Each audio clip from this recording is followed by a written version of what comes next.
வணக்கம். விரிந்த பார்வையின் இன்றைய காலை நேர செய்திச் சுருக்கம். வாசிப்பவர் சூர்யா தேவி. தமிழகத்தில் டாஸ்மாக் கடைகளை மூட முதல்வர் ஸ்டாலின் அவர்கள் துணிந்து முடிவெடுக்க வேண்டும் என விடுதலை சிறுத்தைகள் கட்சித் தலைவர் தொல் திருமாவளவன் தெரிவித்துள்ளார். 2026 சட்டமன்ற தேர்தலில் கூட்டணி அமைக்க நாம் தமிழர், விசிக, கம்யூனிஸ்ட் கட்சிகளுடன் நடிகர் விஜய் பேச்சுவார்த்தை நடத்தி வருவதாக தகவல்கள் வெளியாகியுள்ளன.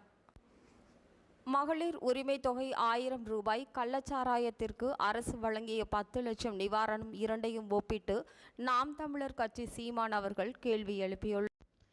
உத்தரப்பிரதேசத்தில் உள்ள ராமர் கோவிலில் வடிகால் அமைப்பு இல்லை என்றும் மேற்கூரை மழைக்கு ஒழுகுகிறது என்றும் கோவிலின் தலைமை பூசாரி குற்றம் சாட்டியுள்ளார்.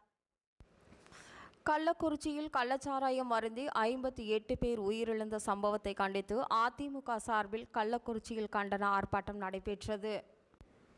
அந்த ஆர்ப்பாட்டத்தில் நான் ஒரு மருந்து பெயரை சொன்னேன், அந்த மருந்தை வைத்து அமைச்சர் மா. சுப்பிரமணியம் என்னை கிண்டல் செய்கிறார்.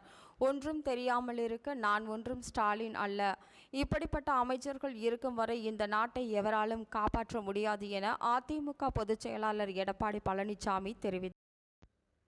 கள்ளக்குறிச்சி கள்ளச்சாராய சம்பவத்தில் திமுக எம்எல்ஏ வழக்குகளை சந்திக்க தயாராக உள்ளதாகவும் அனைத்து ஆதாரங்களும் உள்ளதாகவும் பாமக தலைவர் அன்புமணி ராமதாஸ் தெரிவித்துள்ளார். அறந்தாங்கி அருகே மாரியம்மன் கோவில் தேர் சாய்ந்து ஒருவர் பலியானது மற்றும் 3 காயமடைந்த சம்பவத்திற்கு அதிமுக பொதுச் செயலாளர் எடப்பாடி பழனிசாமி கடும் கண்டனம் தெரிவித்துள்ளார். இத்துடன் இன்றைய செய்திச் சுருக்கம் நிறைவு பெறுகிறது.